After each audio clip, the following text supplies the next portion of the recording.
Luna and the island of Bali. Luna arrived in Bali on a warm Tuesday evening. She stepped outside and felt the hot, heavy air on her fur. It was different from anywhere she had been before.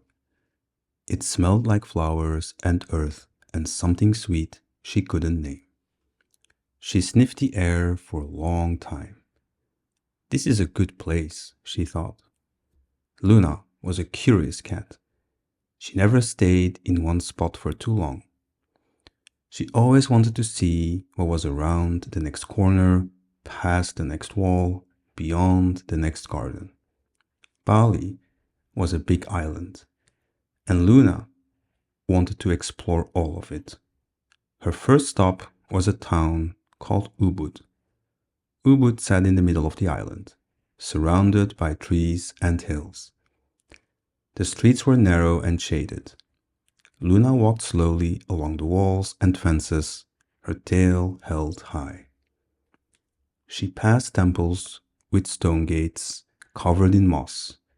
She passed small shops where men carved wood by hand. She stopped outside one shop and watched. A man was carving a bird from a piece of dark wood. His hands moved carefully and slowly.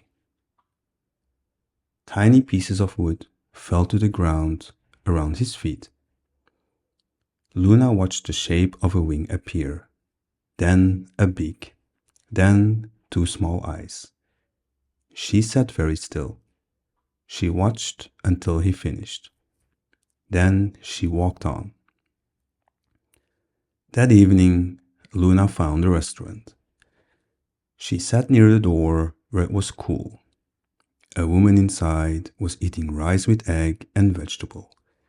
The smell was rich and warm.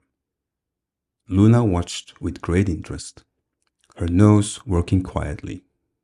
A kind boy brought her a small piece of chicken. She ate it without looking up. The next morning, Luna woke before the sun. She stretched first her front legs, then her back legs, and slipped outside into the cool, dark air. She wanted to see the rice fields before the day got busy. The fields were extraordinary. They were bright green, layer after layer, like white steps going up a hillside. The sky above them was turning pink and gold. Luna walked along the narrow path between the fields, her paws wet with the morning dew. She could hear water running somewhere below her.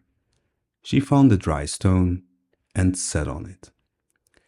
She looked at the rice fields for a long time.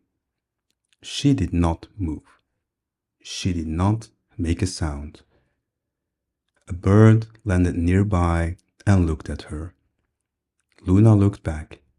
The bird decided to leave. After Ubud, Luna traveled south to the sea. The beach was white and white. The water was bright, clear blue. Luna did not go near the water. She wasn't that kind of cat. Instead, she found a patch of shade under a large tree. She lay down in the cool sand and half closed her eyes. She listened to the waves. In, out, in, out. She fell asleep. A few days later, Luna went north into the mountains. The air grew cooler as the land rose higher. The roads were narrow and winding. Luna moved through gardens and along stone walls. She passed coffee farms and banana trees. She crossed small streams on stepping stones, choosing each step carefully. At the top, there was a lake. It was called Lake Batur, and it was wide and still and very dark blue. Luna sat on a rock at the edge and looked at the water for a long time. Behind her, a volcano rose up silent and enormous. She could see the sea far away on both sides. She could see the whole island below her. Luna stayed there until the afternoon. On her last evening in Bali, she found her way to a temple by the sea. It was called Tanalot. The temple stood on a rock surrounded by water. As the sun went down, the sky turned orange and red and purple. Luna sat on a wall and watched.